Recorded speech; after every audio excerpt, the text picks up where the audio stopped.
everyone. This is Mitch here with Steve Monahan. We're here live at pickdogs.com, and we're changing the format of our football shows. It's always a work in progress. We never just say, well, this is what we're doing, so we're going to do it. I haven't got a lot of feedback on it, except that people want Steve on the show. That's the only feedback I've really gotten. But the feedback that I'm going to give is that I think it would be more fun for me, and I mean, I'm on here a lot. Fun too, Mitch. Is that we're going to do a college football show on Wednesday. We're going to do NFL on Thursday, and then Friday just free for all football. So on Thursdays we're going to go, or Wednesdays we're just going to go big game hunting in college football. Basically the TV games. So either the big games, and as we get a little bit later into the season than we are now, so even some of these MAC games can be big games in conference play, and we'll get to those. But we're going to skip some of these, 0-5 and against 0-6. But if they're big TV games, like tonight, Louisiana Lafayette against App State, it's the only game in town, all of a sudden we care, right? It's like, that's just the way that it is. And of course, that's how I got found on the internet in the first place. Troy State versus Florida Atlantic. It was the first YouTube video I ever did that got like 5,000 hits many, many, many years ago, 2008. And, so. That during the Larry Coker era? Didn't he coach there after Miami or something? I think, I'm not, no, he was at UTSA at the time. Oh, okay. It was Troy when they had, the kick returner, Leotis McKelvin was on their team. The Leotis McKelvin. Had a cup of coffee. The Leotis McKelvin era, we like to call it. But anyways, we're just going to give everyone a couple seconds more to join us, and then we're just going to get rolling because we got a lot of ground to cover. Steve, any picks in today's Game 5 NLDS? We got the gem, Walker Buehler against Steven Strasburg in L.A. I know baseball's the fifth rung sport these days. It's that and NHL kind of battle it out as bottom of the barrel below college basketball and college football. But is there any better game than Walker Buehler versus Steven Strasburg? And then in the other one, the Braves and the Cardinals go 5. You want to talk about two teams that refuse to take no for an answer. These guys aren't going to bat. If either of those teams make it to the World Series, I'm not surprised. And if either of those teams go to the World Series and give whoever they play, Yankees or Astros or even anybody, they're going to get under their skin, and they're going to make it tough on you. So what do you think of this, the big one in L.A.? Hey, listen, Steven Strasburg has really been pitching well. I think he's on short rest for him. I think he's going on 3 days. I like the Dodgers at home. I predicted the Dodgers to go to the World Series. Walker Buehler's had a good year. I like the Dodgers, and then I like the Cardinals to beat the Braves as well. Both Game 5s. Listen, the playoffs couldn't have gone any better.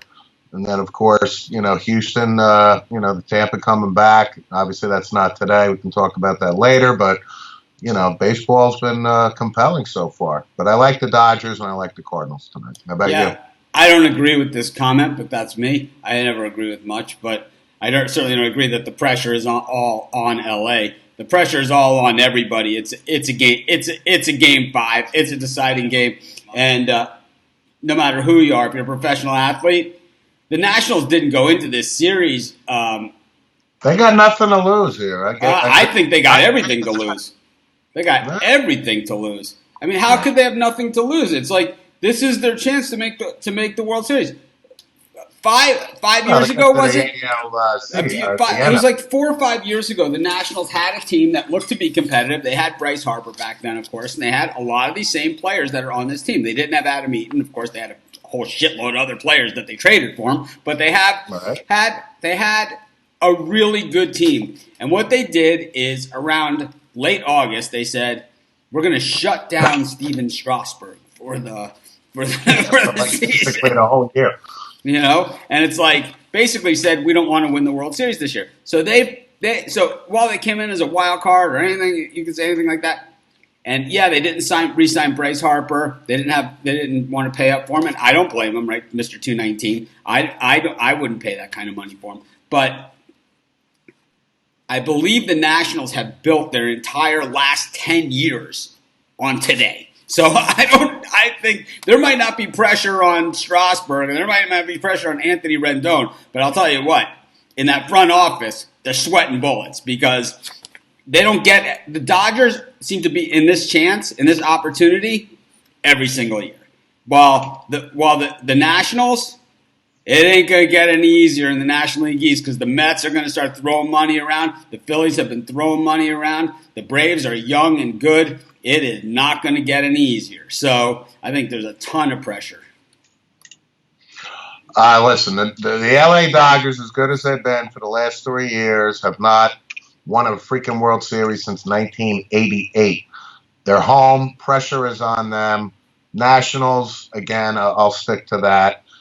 They can't even get out of the wild card game, so I'll give them credit for advancing this far. But Strasburg, like I said, is on short rest.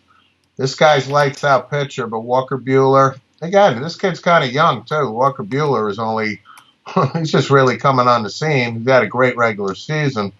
But I like the Dodgers at home. And again, I like the Cardinals at home. I thought the Braves had their chance. And I'll take the Cardinals. The Braves are home. I mean, the Braves are home. I'm sorry, but I still like the Cardinals. I like the Cardinals, so I think they're a better team. And I think this Braves team's going to have plenty of chances down the pipe. I just think that today is not their day. I do too. I think they're too young, and you'll hear from the Braves in the next. Oh, you'll hear from this team. Well, and I picked the Braves to win that division. At the beginning of the season, I'll take my cash on that bet. They were not picked. Everyone loved the Phillies, and I trash talk. Everyone knows how critical I was of the Phillies to start the season, talking about how the Phillies and the Red Sox would both be irrelevant in October, and I used those words and a few other ones that people didn't like my choice and they didn't like my tone. And, what else is new? People didn't like your tone? I find that hard to believe. They didn't like my tone or my choice of words, and they basically they didn't have a lot of nice things to say to me. But I'm with you, Steve, on both those picks. I just think that these are two teams that are ahead. I'll be honest, I'd be more surprised if the Cardinals lost than if the Dodgers lost. I'd be more surprised because I think I've seen Buehler get hit this season. I've seen him get smacked around, but I haven't seen the Cardinals not be able to grit one out. And even you look at the game that they lost, the most recent loss, they had the game in hand. The Wainwright game, they had it in hand. They lost it in the top of the ninth inning. The Nationals in the other series, they got in with an error. But you can't take anything away. But anyways. We'll be watching tonight. That's the damn. Anyways, let's get rolling with college football. I'm working on some stuff behind the scenes. That's why I've been delaying. But we've given everybody a good chance to get here.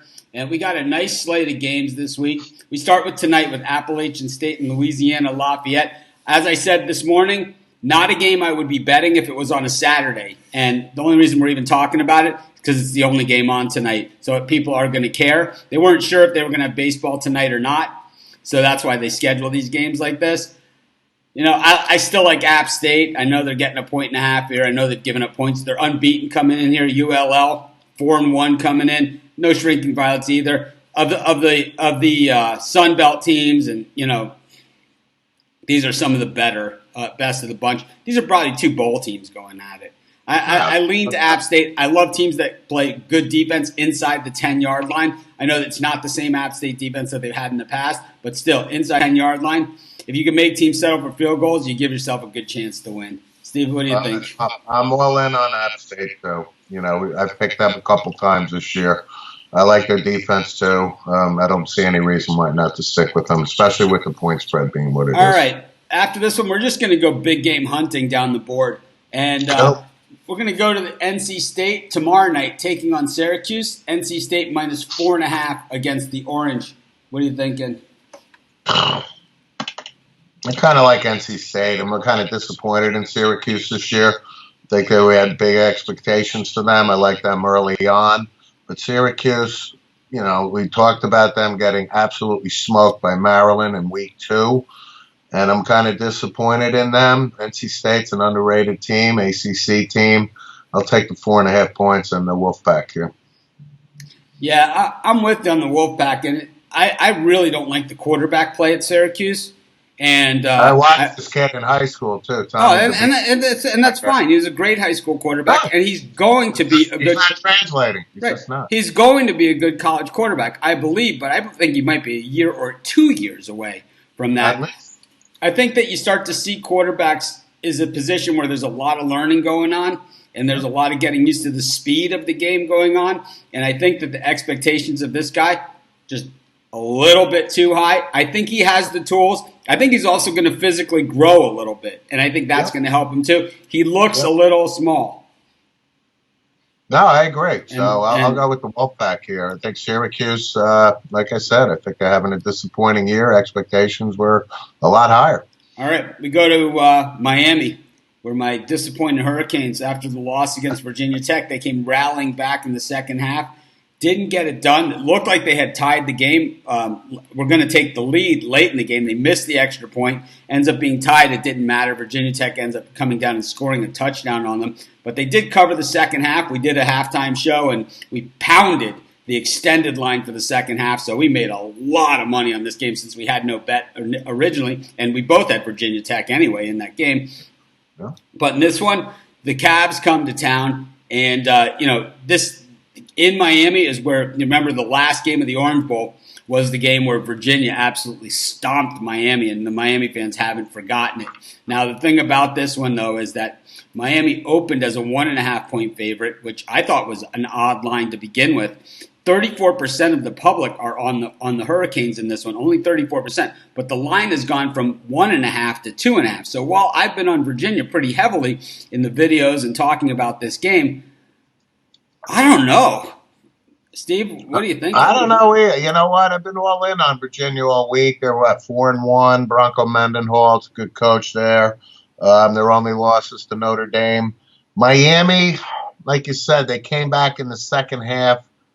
They're home.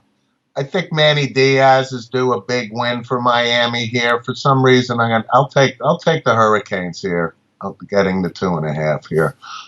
I just can't buy into this Miami team. I'm going to go with Virginia. I think they win this game outright. I just think that, I'm still going to stick with it. Saturday, I might have a different opinion. I just think they're the better team, and I think my Hurricanes have been disappointing. I do believe the better team. Virginia is, no question, but I think Miami's due a signature win for Manny Diaz, especially that they're home here. I just think that the Hurricanes – They weren't able to recruit this past year because of the coaching change, and they lost a lot of their top recruits because they thought Manny Diaz was leaving, and he was the guy that they had committed to. And then they ended up going to Michigan, Alabama, all the big schools. They had a locked and loaded recruiting class. Steve knows I've been talking about Miami recruiting for years, but just because of that, I brought some statistics with me for the show, just to show you how the Miami program has been throughout the years. And you have to remember that this is a program that has only really started in prominence in the early to mid-'80s, as opposed to the Alabamas and Oklahomas and Penn States of the world that have been good forever. Miami has the 20th best winning percentage of all time of any school. They're 11th in national championships, 74th in conference championships. That's because they moved to the ACC. But when you go to bowl games, they have the 18th best record, 17th most total wins in all of college football, which is amazing for a program that arrived on the scene this late. Yeah, that's true. But in bowls, if it's not a meaningful game, they don't show up. 60th ranked in bowl wins. All-Americans, 23rd, and that is from a team that gets no love from the press at all. Heisman's, they're 11th in Heisman trophies, 18th in overall NFL draft picks, and we're talking, once again, a very limited time period compared to some of these other teams. 17th overall in first-round draft choices. I mean, Michigan State, for example, who's been around forever, and Wisconsin, Wisconsin is 20th, Stanford is 24th, Colorado is 28th. Michigan State is 14th. I mean, you look at some of these other programs that are ahead of them. Nebraska is 18th. And then you look at weeks. They've had 50-year head starts too. Weeks at number one in the poll. Okay, how many weeks have you been number one in the poll? 8th all time. The Miami Hurricanes, and weeks in the poll total, 17th. And this is a team that was never even in the polls before 30 years ago. So they've done some amazing things. They've come from less, but I'll tell you what, I like Virginia in this game. Anyways, moving Again, right Miami's along. a better team. I'll go. I'll take a flyer on Miami. I just thought these were some interesting statistics, and I looked up every team. I have every team in front of me, exactly what they've done. Who has the most. Like USC is the best team of all time. This is why when Jerry Jeudy goes to Alabama, why wouldn't you go to USC? They have the most first round draft choice, the most people drafted, 6th most weeks in the poll, 8th in bowl record, 9th in win. It's like 2nd in national championships. I don't know. Beach, bikinis, Tuscaloosa. I don't know. Oregon takes on Colorado on Friday night, the late night game. The Ducks, 21-point favorites in this one over the Buffalo. Last week, we both liked the Ducks. I'm not sure if they covered or not in that game. They ended up not covering. They won. That Cal defense is tough. Meanwhile, I loved Kevin Sumlin's guys against Colorado, and Kevin Sumlin, no one wins in the first 6 weeks of college football season like Kevin Sumlin. We know that. That's true. But meanwhile, we go here to Oregon, Mario Cristobal's Ducks with Herbert, the Heisman quarterback, at QB, up against Montez and the Buffs. Steve, what are you thinking? I'm thinking 21 points is a lot of points here. Colorado, I was kind of higher on them a couple weeks ago. The game is at Oregon. 21 points. I think I'm going to stick with the Ducks here. I'm going to go with the Ducks crushing Colorado here. I think it'll be a big night for the Ducks. Herbert's really got to have a signature game here. Obviously, he's talk of a top 5 pick in the upcoming draft. Oregon has been playing well. Mario is a good coach. I just think they got a little more firepower. Although the 21 points, I'll still take Oregon here. How about you? I'm on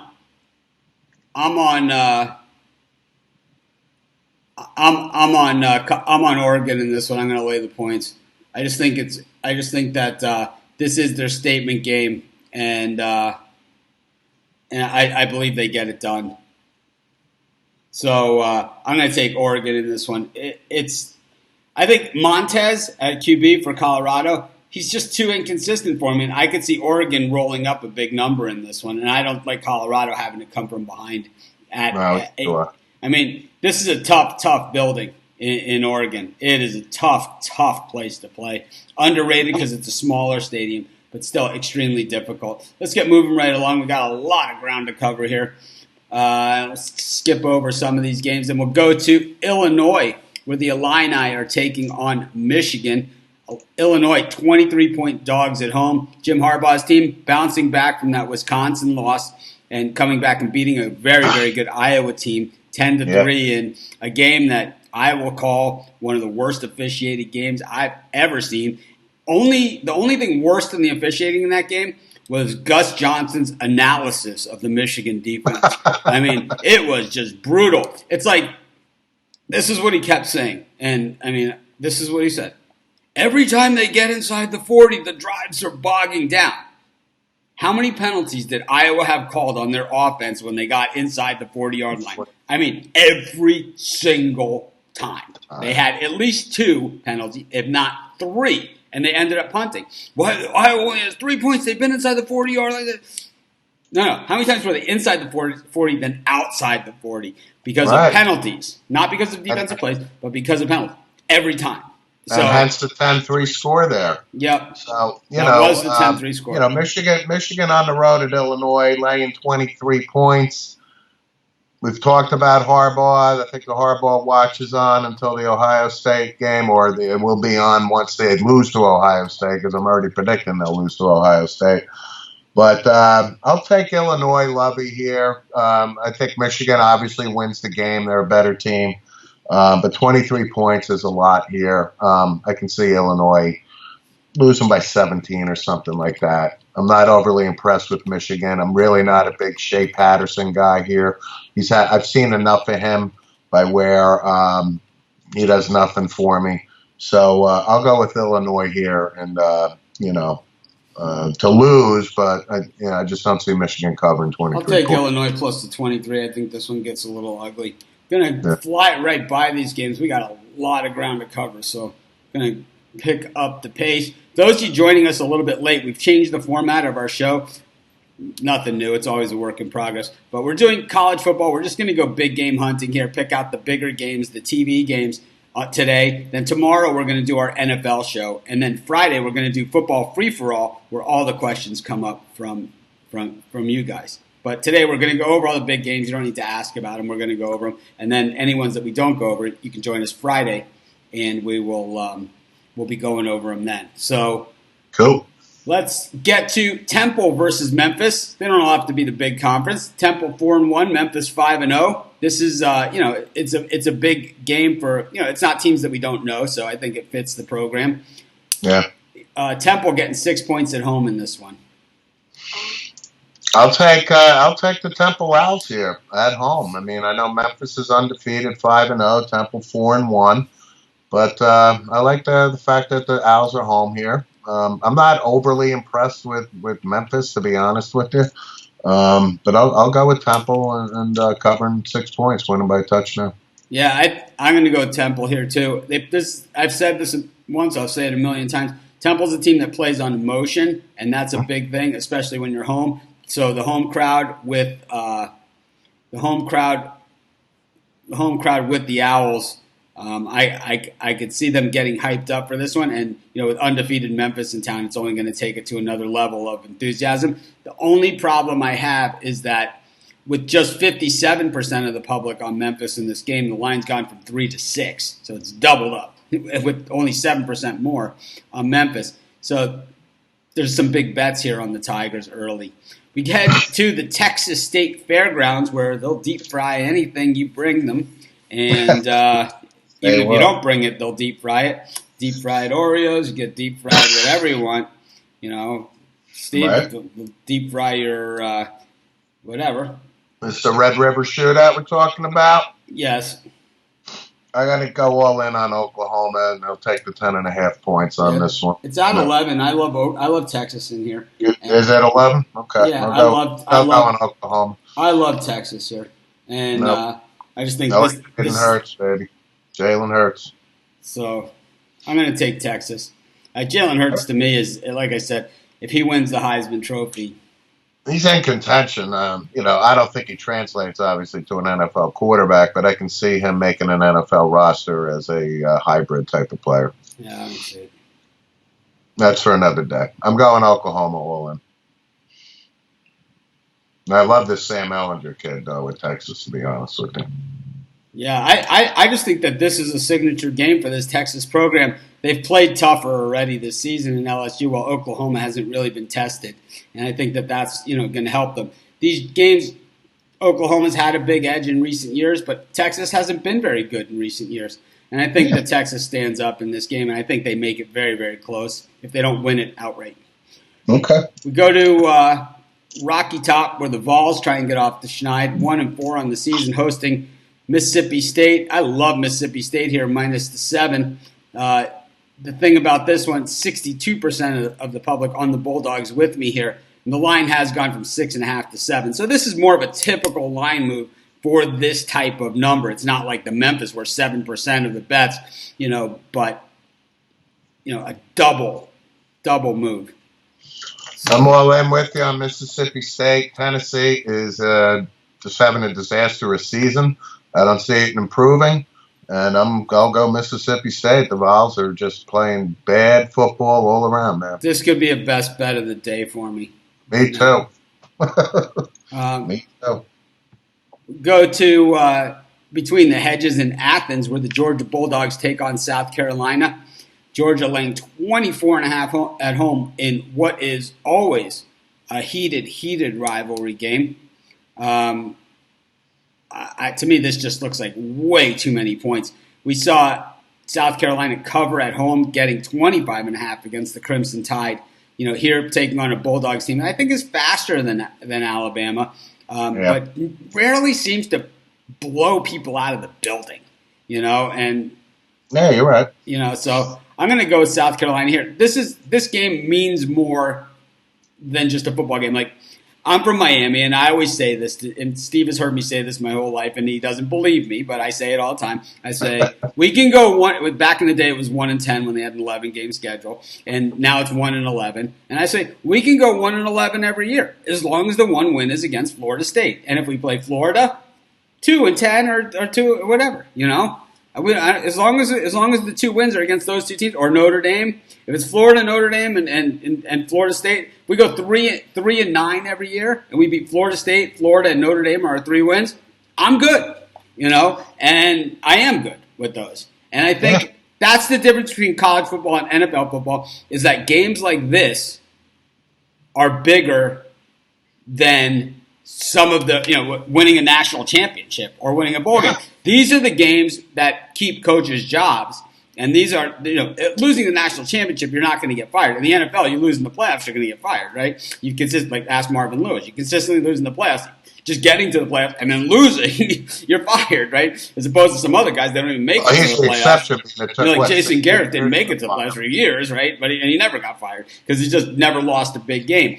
But in this one, Georgia's got Florida up, next. And it's like that. You want to talk rivalry after rivalry. It has to be a little bit look ahead, and I think some eyes on Baton Rouge as well. No, I agree. I mean, South Carolina's 2-3. Georgia, obviously, a 3rd in the country. But I like the point that you made. Georgia doesn't blow people. You don't see these 63-14, just ass wipings, right? So I think it's a rivalry game. I think Will Muschamp is a fiery coach for South Carolina. I think it's too many points. Obviously, Georgia wins the game, but I'll take Carolina Gamecocks and the points here. All right, I'm with you on South Carolina. I think there's a look ahead here, and I think there's, the Florida game for Georgia is a bigger game than I think. They're both big. This is a border war. This used to be the first or second game of the season every year because Georgia wanted to space it out between that and the Florida because these are 2 teams. This is like every team has a team that they play every year regardless of what side of the conference they're on or any of that. South Carolina happens to be on the same side of the conference as Georgia, so they do play every year. But like LSU and Florida are not on the same side of the conference, and they play every single year. Florida's out of their side of the conference games so far this year was Auburn, right? Alabama's is like South Carolina, right? It's like it's just the same thing. Georgia's rarely is Alabama, and it's like it just rarely seems to work that way. But it does. They do play in the regular season. It does happen, but it's just rare. Michigan and Ohio State, the same thing.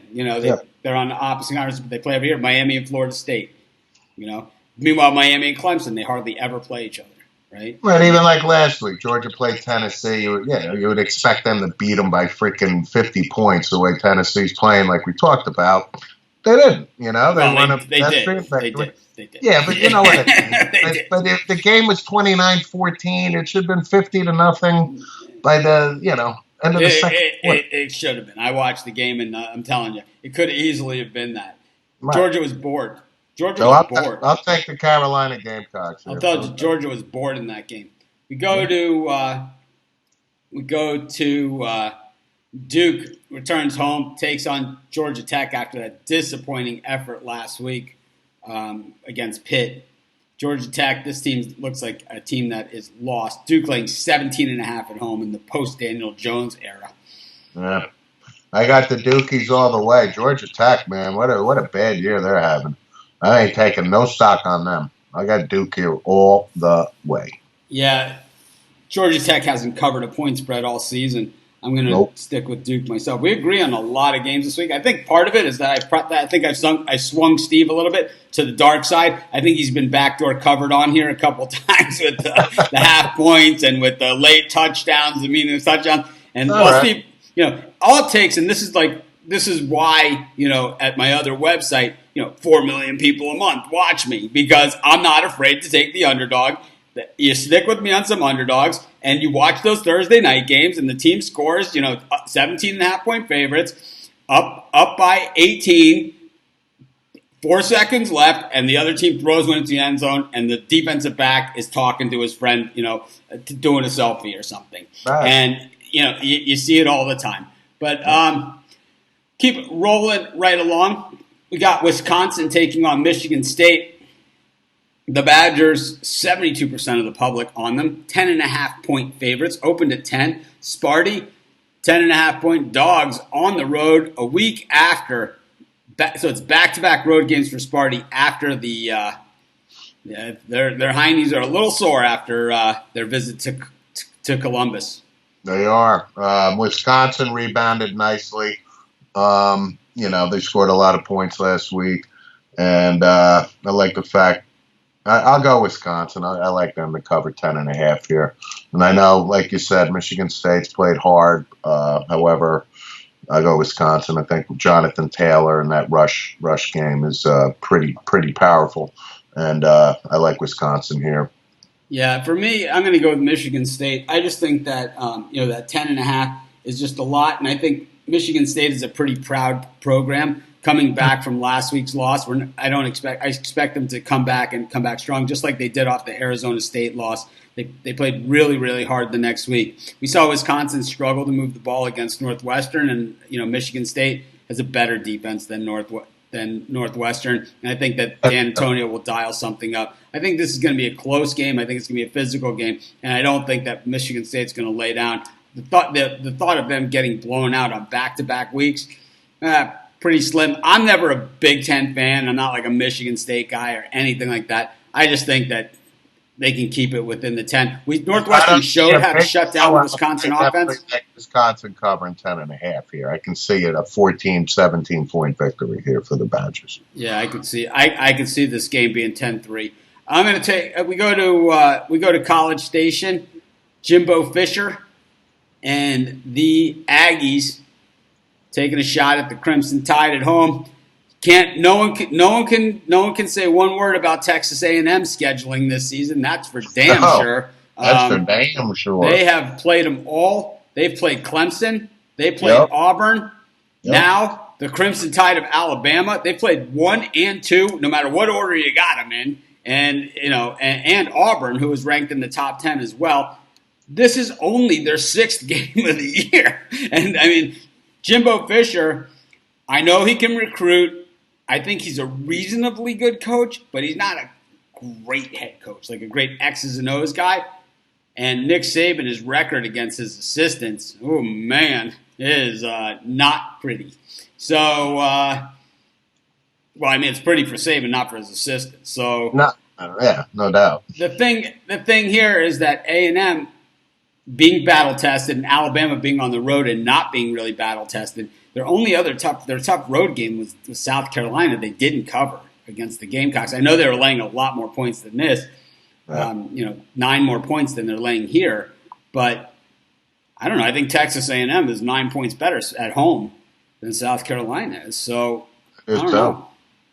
I'm taking A&M home here. Obviously, I like Alabama to win. To your point, Bama not covering against Carolina, South Carolina. I can see this. This is always a competitive. We covered this game. We recap at the end, but we covered this one already today. But we'll recap at the end. We just finished covering it, so you must have just joined us late. Those of you joining us late, if you could hit the thumbs up, subscribe to our YouTube channel. We're doing the format of the show just a little bit different this week. So we got a happy birthday, to Joe Kavanaugh and Goldsmith? I don't know. Huh. I have no idea. Have a happy birthday. Joe Kavanaugh always sends cryptic comments. Very cryptic, yes. What's Kavanaugh up to now? Who is this Kavanaugh guy?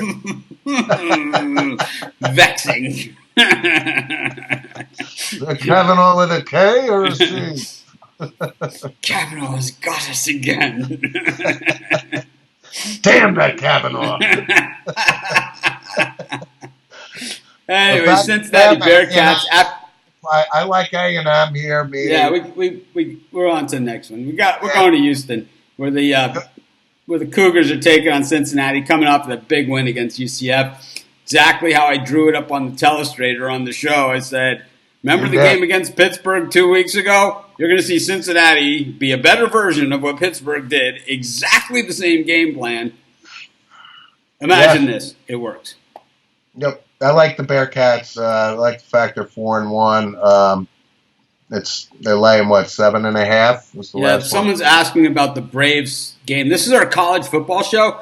I went over this game this morning. I did a video this morning about the Braves game. I did a video on the website about the Braves game. There's a video on YouTube about the Braves Cardinals game, and we also have 3 free write-ups at pickdogs.com about the game. Same thing with the other game.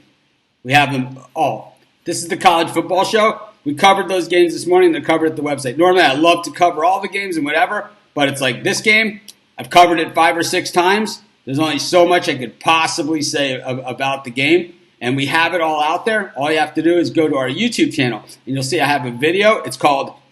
It's not really that tough to figure out. It's called Braves versus Cardinals NLDS Game 5, October 9th, 2019. Free pick. So it's that, and then we have the same thing. We have 3 articles on this game on the website, and then we have another YouTube video that I did on this one as well, and also today's live show. I went over that too. So if you check out all those, you can get all your baseball. Today we're just talking college football. This is our college football show. We do a live show every day at 11 a.m. Eastern Standard Time. I'm on 7 days a week, 365 days a year. No excuses. Doesn't matter where I'm at, how sick I am. I've done it from the hospital. I've done it on painkillers.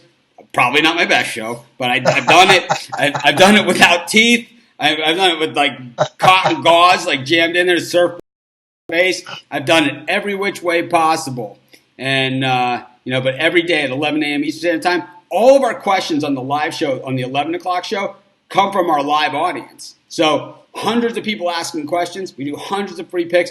Come join us tomorrow. It'll be fun. We got Rays Astros tomorrow. Got Patriots Giants. Got a couple college football games. Got hockey, preseason NBA. I mean, basically nothing has ever been off limits on the show except for religion and politics. And that's really pretty much it. So join us. Steve joins us on Sunday for that show, and we talk NFL football. And we usually have a good time. Usually we talk too much about other stuff too, but what the hell? It's our show. Anyways, but it's everybody's show. It's not. If it was just if it wasn't for you guys, of course it'd be our show. But be sure to hit the thumbs up, subscribe to our YouTube channel. Let's get back to some college football here. We've got Houston and Cincinnati was the game we were going over. I like Houston getting the 7.5 at home. It just seems to be a generous number with Cincinnati coming off of the high-profile game. I always like the other team when a team's coming off the high-profile win. I always like to go the other way. And the team that's coming off a high-profile beatdown, I always like them the following week because I just think there's value in the line on that. Steve, we'll catch you with the mouthful of water on this. No, again, I like Cincinnati here. I'm sticking with them. They're 4-1. They're playing good football. Their only loss was to Ohio State. I can see them winning by 10 points. I'll take Houston. Dana Holgerson's team. Tell you, not a great week for Tillman Fertitta. Maybe he gets it done here.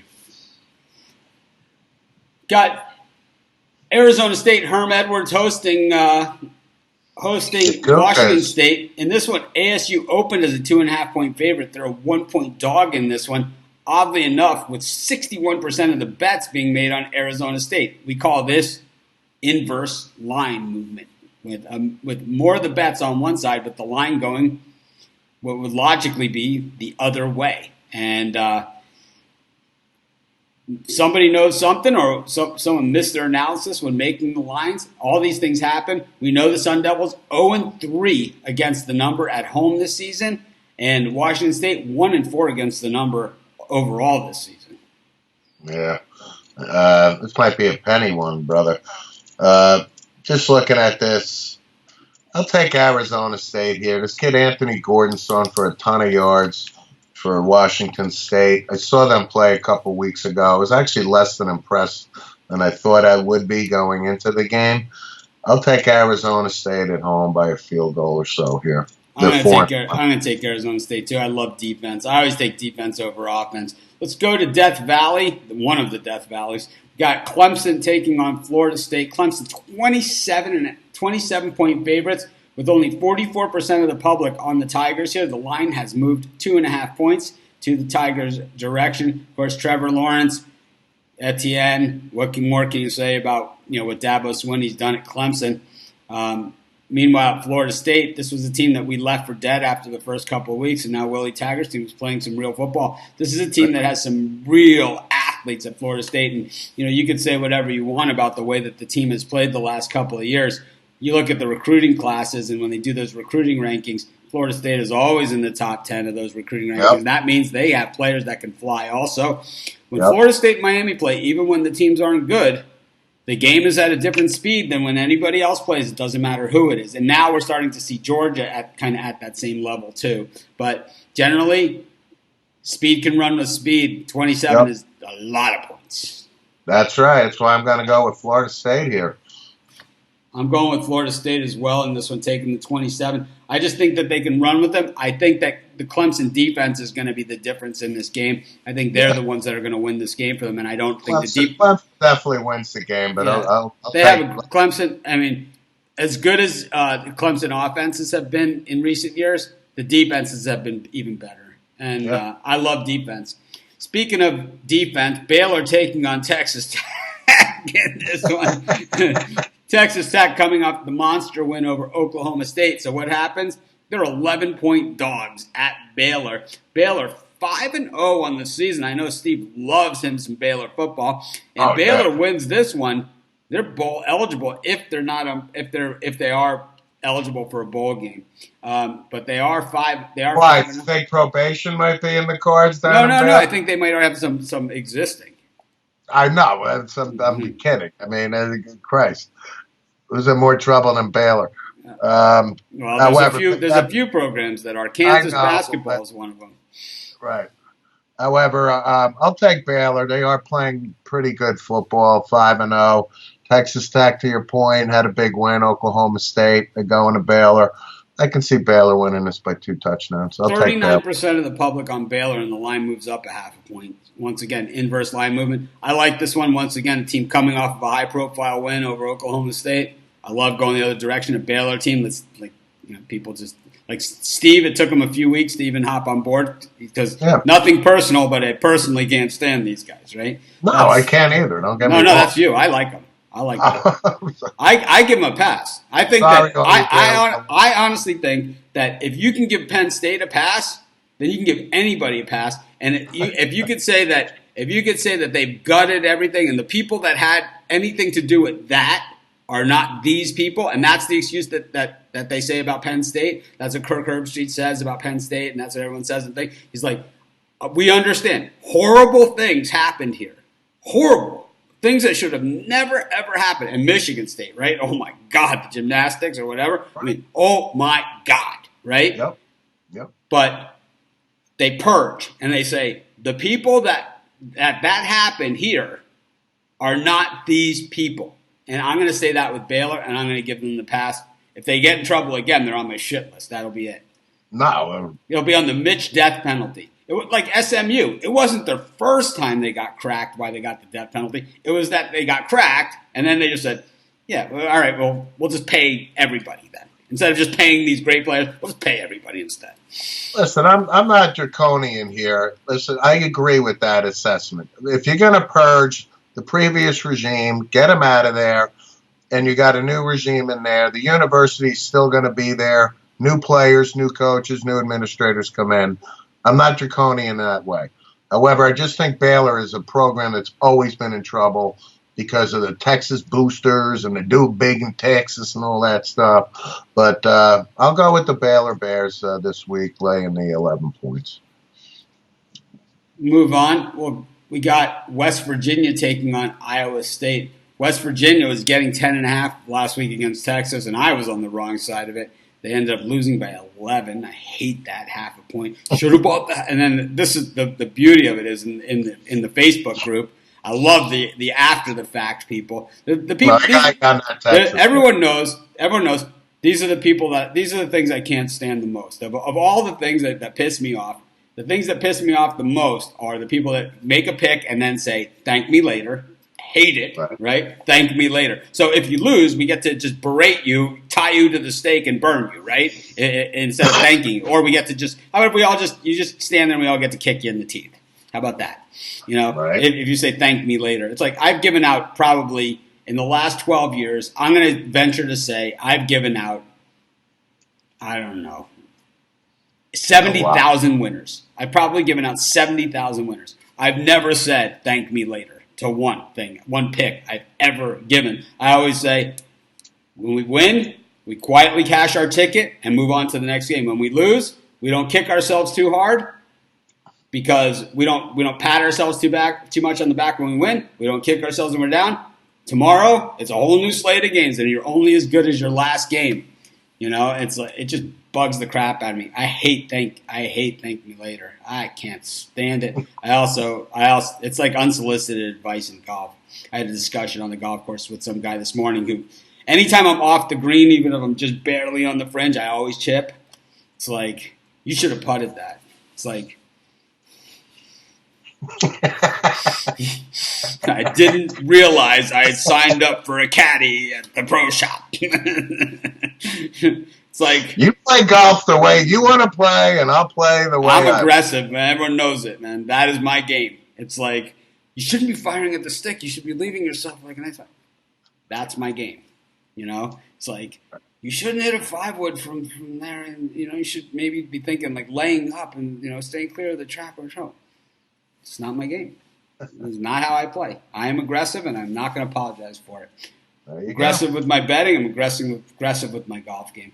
Anyways, let's keep moving right along into some of these later games. A lot of the small teams playing late.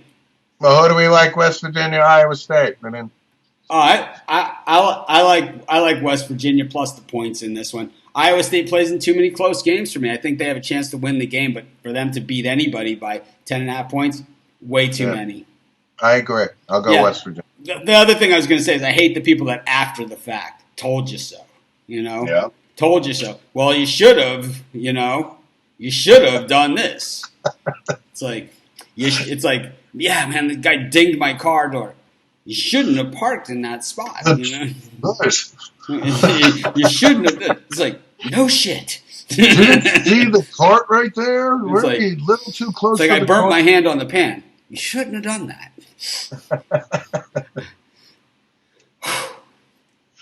Air Force taking on Fresno State. Fresno State just 2-2 coming into this one, a little bit of a disappointment. Air Force 3-2 after losing straight up to Navy last week. Perry did make it. No, it did make a difference. Right. I don't know. To me, it's like I think the force has been on TV a little too much. They're laying 3.5 in this one. 62% of the public, but the line hasn't budged an inch. I'm going to take Fresno. I'm going to go Air Force, the Falcons. No doubt. You were on the Falcons last week. They let you down, but you're sticking with them. I know. I'm still, Missouri Tigers hosting Ole Miss. Ole Miss 3-3 on the season, but 0-2 straight up on the road. 1-1 against the number. Meanwhile, Mizzou, Steve picked Middle Tennessee last week. That's one that not a pick I would have made. Anyways, Kelly Bryant looks like you think Jalen Hurts is mad in Oklahoma and playing with a chip on his shoulder because of what happened to Alabama. Kelly Bryant has been doing the same at Missouri, just not under the same spotlight. He's been actually playing better than Trevor Lawrence this year, believe it or not. He certainly is. He plays a little different style of offense. Of course he does, but, Missouri laying 12 with 71% of the public. I learned my lesson last week. I'm gonna take Mr. Bryant and the Mizzou Tigers in the 11 points. I like Missouri in this one as well. I've been big on Ole Miss. I've taken them a few times. They've done pretty well for me against the number. I worry against a team that can score this many points, especially at home. I just think that this is one that might be one of those games where Ole Miss is covering most of the way. Then like late third quarter, early fourth quarter, Missouri kind of gets into that cover zone. Maybe Missouri has a chance, or Ole Miss has a chance to cover, and they don't cover. But I know it's a lot of points for this type of game, but I don't care. Yep. Speaking of I don't care, Nebraska's visiting Minnesota. PJ Fleck got flecked again last week. He's 2-2 against the number. That means I'm 2-2 in Minnesota games this year. Of course, Nebraska 1-5 against the spread. I called this one at the beginning of the season one of the most overrated teams out there. They're 4-2, but just 1-5 against the number. Right. The flex, they're laying 7.5 at home. I got flecked last week. I don't know. Maybe it's time that these are two teams I haven't picked either of them all season. So I think this is a penny. Yeah, I'm actually in these games. I'm actually 7-3 in Nebraska if you combine Nebraska and Minnesota games because I picked neither of these teams once all season. I like Minnesota in this one. I'm going to go with Fleck at home. I think the weather is starting to turn in Minnesota as it is in the rest of the country. Not here in Hawaii. I mean, I got roasted on the freaking golf course. It was only 8:00 in the morning, but I think that Flex team is pretty good. They win here, they're bowl eligible. Yeah. Nebraska on the road. I'll take Minnesota here. The 1-5 against the spread just convinced me. Speaking of teams I don't like, Penn State visiting Iowa. Penn State 3-2 against the number 5-0 straight up. Iowa 4-1 coming off of the brutal loss at Michigan last week in a game that thing could have gone either way. We didn't get the cover. We got nothing. Do not pass go. Do not collect anything. Right. I don't know. That was kind of a tough game, but now Iowa's a home dog here at night. This is the ABC game with Kirk Herbstreit and Chris Fowler. 7:30 p.m. Eastern Time start from Iowa. From Iowa, I'm going to go with the Hawkeyes here. I think they're a good football team, and the fact that they're home, Penn State, they've been playing. They play patsies the first couple weeks. Sean Clifford's the new quarterback at Penn State, taking over from McSorley. He's had a couple good games. He looks like he's an okay quarterback. I still need to see more of him. But I'll take Iowa here at home. I'm with Iowa, too. I just think that, even the last time when Penn State was really good and they went into Iowa and beat them, it was a last-second touchdown they didn't cover, and they wouldn't have covered this number either. But those of you joining us late, this is our college football show. We've changed the format of our afternoon football shows. We're doing college football Wednesday, NFL on Thursday, and then Friday we're going to do free-for-all football where you guys can ask us questions about NFL or college football. And, we'll go over the same games we've gone over, maybe change our opinion because a lot of these games we've been on the fence for some of these games. It's kind of like my first glimpse since Sunday when the first lines came out, when I'm just going over these basically live with you guys. So, just a glimpse. I did a lot of videos for college football over on our YouTube channel, so subscribe to our YouTube channel. Make sure you hit the thumbs up. It helps us a ton. You see a lot of people saying they finally found me, and they didn't know where it went, and they found me again. And it's like, just shows you how many people are out there that haven't found me. And of course, Steve, they never had found him in the first place, but, look what you get. You never know, right? You never know, right? It's like, we're going to have other people on, too, that you guys have never heard of also. I'm excited to have them all. We're going to have a bunch of nobodies that are going to become somebodies. We are the underdog. Anyways, speaking of underdogs, Trojans 11-point underdogs. USC heads to South Bend for a night game. I've been to some Notre Dame night games, and there's nothing crappier than that. I mean, for a person that doesn't like Notre Dame. They play this really, really crappy music, and it's like I don't even understand what they're doing, and it's like I don't know, man. It's like it's so cheesy, though. It's what the Notre Dame program has become. It was once this great powerhouse, and Frank Leahy, and yeah, and now it's Rudy. One of my favorite movies. I've seen Rudy more than anybody. I dare you to find someone that's seen. I dare you to find one person that's seen Rudy more than I have. Okay, nobody has seen Rudy more than I have. Me, I have. No, you haven't. This is the most beautiful sight these eyes have ever seen. Oh, Ned Beatty. Yeah, my favorite bit parts in all of the movies. Ned Beatty. These are the most beautiful sight these eyes have ever seen. Marlon Brando's hand clapping scene in Neil Diamond's The Jazz Singer. At the end, another one of my all-time favorite scenes. Where he's doing boys and girls around the world. I mean, It's freaking And the Oscar Brando. goes to Marlon Brando It's from the clapping scene. it's I mean, what's it gonna take? One take. It took him one take. Oh man! And how about and when Charlton Heston is the gas station attendant in Wayne's World when he's like, we couldn't get a better guy than this. Hang on a second. They go back, and Heston is the gas station attendant. We could go on and on. We could do a 9-hour Anyways, show on I like USC in this one. I used to live in Chicago, and I have to tell you that a lot of times when fan bases come to go to South Bend, they stay in Chicago, and you know who's in town. You know, Texas has played at South Bend, and you know all the big teams eventually play a game there. But never is there a bigger fan base contingent than every other year when USC comes to town. And I will tell you, this is the oldest rivalry in college football. This is the big one, and 11 points is an absolute ton in this game. I am not sold on this Irish team. They played a tough schedule. They played Georgia as tough as you could possibly play them at Georgia. Played way over their head in that game. But USC getting no love in this one. And they have, you got to remember, last year at USC, Notre Dame was the far better team. And they couldn't cover there. They ain't going to cover here. Yeah, I'm learning my lesson on the covering here, Mitchell. Notre Dame being home. I'll take the 11 points and the Trojans. Slovis is back at quarterback. I think he's getting a start at USC against the Irish.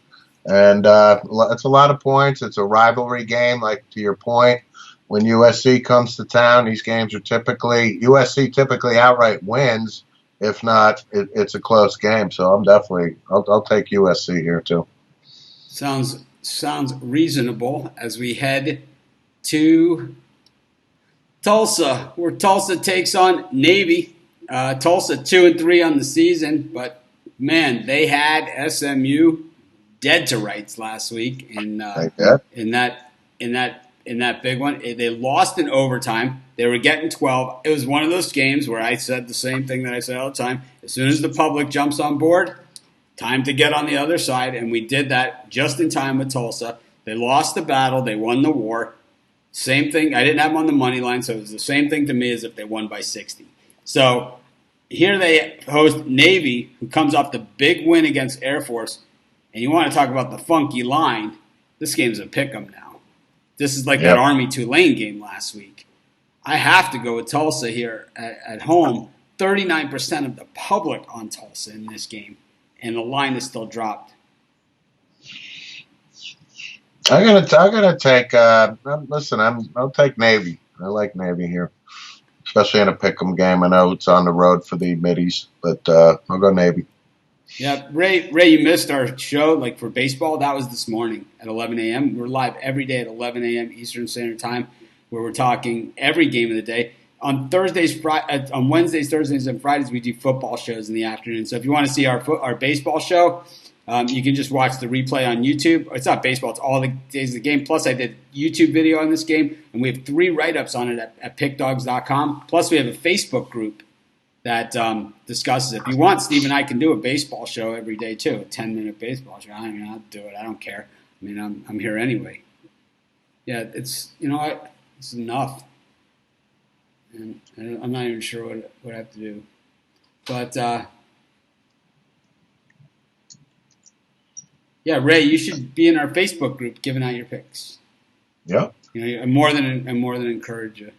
Thanks for watching, though, Ray. Appreciate it. I appreciate it. But anyways, let's get to our next game. And I got so many different computers here. I'm moving the mouse on one and not the other. Head to Kentucky, who hosts Arkansas in this one. Arkansas getting 6.5.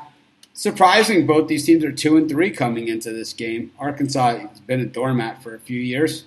Yeah. Meanwhile, Kentucky, the Wildcats, had much higher expectations than this. 3-0 against the number at home this season. 3-2 against the number overall. Meanwhile, Arkansas, this is only their second road game of the year. I'm going the Wildcats here, home.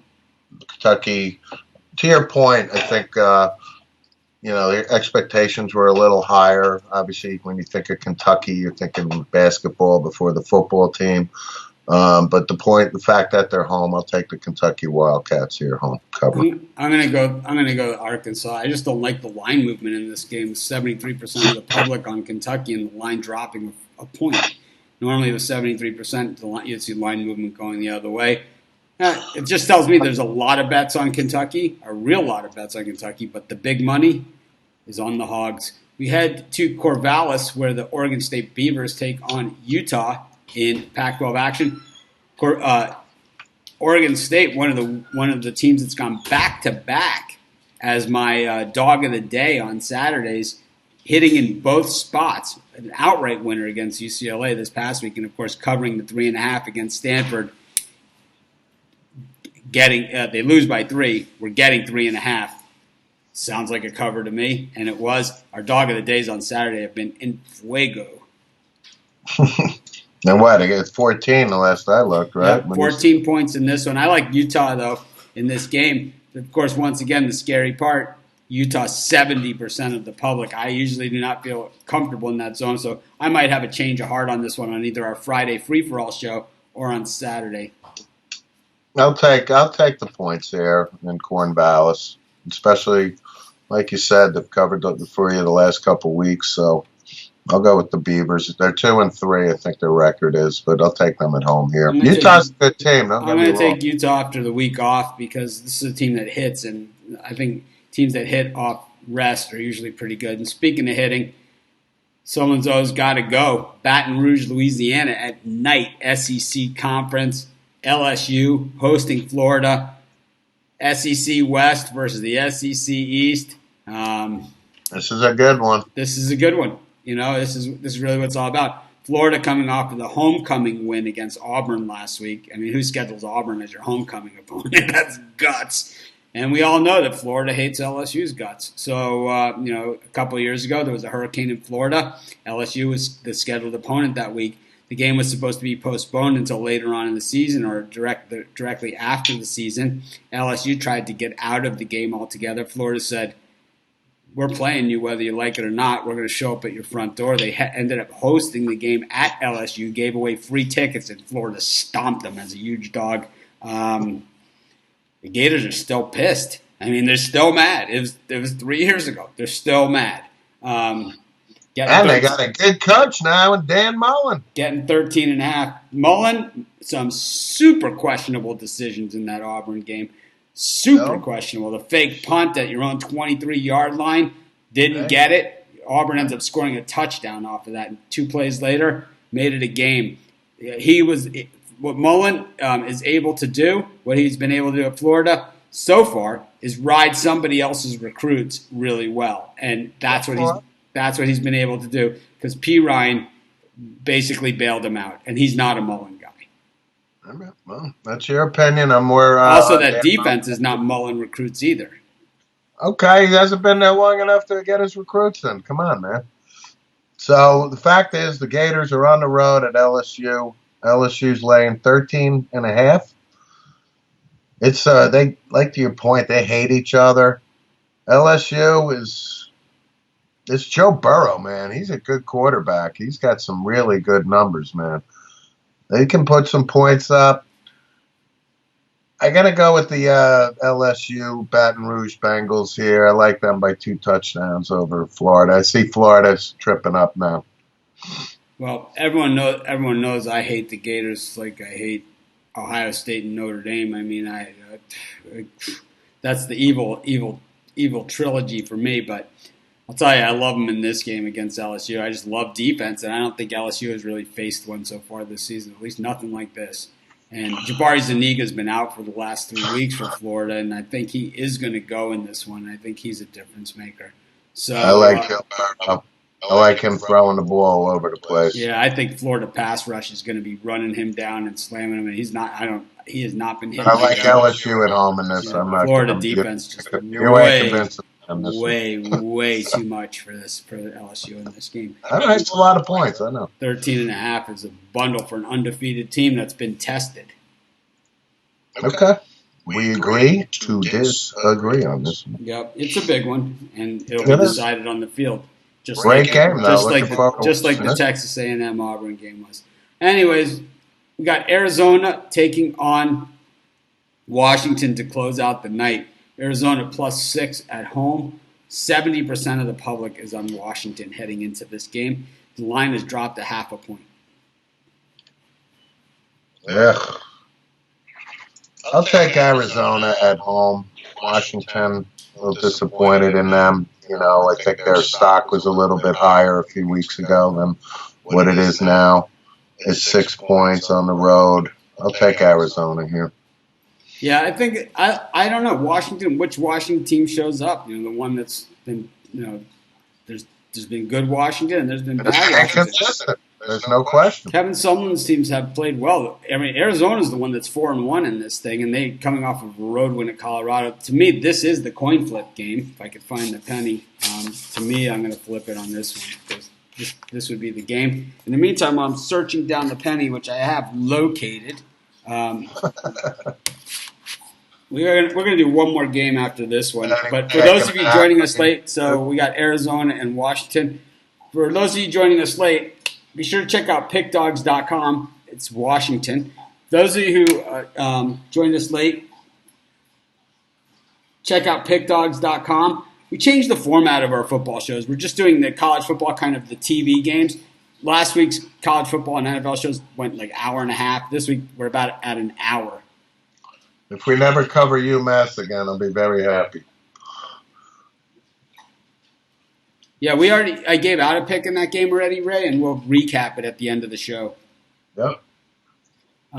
But also, be sure to join our Facebook group, Pick Dogs, and be sure to check out our site. If you're watching us on YouTube, be sure to hit the thumbs up. If you're watching us on a mobile device, you just hide the comments for a second, hit the thumbs up, and then you can come right back. Our last game, Steve, I wasn't going to include this one, but I am. We got Boise at home hosting Hawaii. Hawaii's pretty good this season. 4-1, and they've got some big statement wins. Meanwhile, Boise 5-0, looking to be the team that goes to a major bowl game this year. Right now, they're on track to do it. They are. However, they're flying to Hawaii. No, it's at Boise. Oh, it is at Boise. I'm sorry. On the turf. On the blue turf. I'll take the Broncos at home on the blue turf. I'm going to take Hawaii. Because I live in Hawaii and I have some people working at the house outside and I want to live. So that's understandable. Super nice that's people. Reasonable. You know what they say? Live aloha. That's what we're going to do. I'm going to take Hawaii. I like Cole McDonald. I think he's a great quarterback. So underrated. I don't know where he translates at the NFL level, but I do believe he is an NFL quarterback. I think he's way better than some of these NFL quarterbacks that we see, and guys like Josh Rosen that were so overrated coming in. Who was the last Hawaii quarterback that was NFL better? Colt Brennan or something? Colt Brennan was NFL, but also he never panned out, Timmy right? Chang, I think, had a stint in the NFL. Timmy Chang, that was the guy I was thinking of. But the thing is, that was under June Jones's offense, and this is Nick Rolovich's team. It's a little bit different system, but Cole McDonald, you have to remember, he comes from the same high school that produces quarterbacks, like churns them out like they're no one's business. You got Mackenzie, whatever, from UCF, Mackenzie Milton, Tua Tagovailoa, Tua's little brother. You have this guy, Colt McDonald, and you have, there's another one, Marcus Mariota, some guy named Marcus Mariota that won Heisman. I heard of him. I heard it. Yeah, so he comes from a line of quarterbacks, kind of like, you talk about the Bergen Catholic quarterbacks and all so. But look at these quarterbacks, Yeah. Look at these guys. These guys are pretty good too. So I think that McDonald fits that mold. He's not a Timmy Chang and he's not a Colt Brennan, but he is a Hawaii quarterback. I'm going to take Hawaii in this one plus the points. Anyways, if you're just catching us late, just catching the end, I'm going to recap all the picks that we went over on the show. But we changed the format. We're doing college football today. Tomorrow will be NFL, top to bottom. And then Friday is going to be free-for-all football where it's just your questions. And then, of course, our regular show every day at 11 a.m. Eastern Standard Time. We got the baseball game starting in, I think, a couple of minutes here, if it hasn't. Yeah, it's got to be. It's 5 o'clock Eastern. It's a little after 5, so. So it's got to be starting. And, yeah, it's top of the first. and Cardinals with 1 out, runners at first and third already. So we'll recap. We both took App State. We both took NC State. I took Virginia. Steve took Miami. I took Oregon. We both took Oregon. We both took Illinois against Michigan. We both took Temple plus the points against Memphis. I took Texas. Steve loves Oklahoma. I love Texas, so there's a big disagreement on that one. Best bet, actually. I think we both took Mississippi State against Tennessee. To me, I'm going to asterisk that one. What the hell? Call it one of my best bets. Meanwhile, I like South Carolina, and so does Steve. We both like Duke. Steve likes Wisconsin. I like Michigan State. My same thing that I've been talking about for about the last 12 years, where it's like a team coming off a high-profile loss usually gets a lot of value the next week. Team coming off a high-profile win, not as much value. We both took Texas A&M against Alabama plus the points. Steve took Cincinnati. I took Houston. Same thing, high-profile win. We both took Arizona State. We both took Florida State. We both took Baylor. Steve took Iowa State. I took West Virginia. My reasoning being Iowa State plays in really, really close games, 2 3-point games, getting 11. I got to like the cushion I have there. I took Fresno. Steve loves the Force. He takes Air Force every week. It's kind of his automatics. Like I don't even get the Force out. I only get the Air. He's already circled. We both took Kelly Bryant, Missouri. I took Fleck, and so did Steve against Nebraska. Both took Iowa in the game against Penn State plus the points. We both took USC plus the 11 at South Bend. And then I took Arkansas because nobody else is on them, and I like to be on the other side of the argument. Steve took Kentucky. Steve took Oregon State, loves the Beavers, and I took Utah. Meanwhile, I took the Florida Gators. I think that Joe Burrow finally sees what a pass rush is all about. Steve took LSU. The lucky penny took Washington. Steve, I believe, leaned to Arizona and then kind of leaned off Arizona once he saw. I like Arizona. Once he saw the penny. And then on the other one, I took Hawaii. Steve took Boise. Okay. This is Mitch and Steve. Thanks for joining us. I'll be back tomorrow with the NFL show, same time, 11 a.m. Eastern Standard Time. Enjoy the day's action. The Cardinals off to a 1-0 start here. Bases loaded and 1 out. Have a great day, everyone. Bam. Thanks, everybody. Thanks, Mitch. See you later. See you tomorrow. Bye.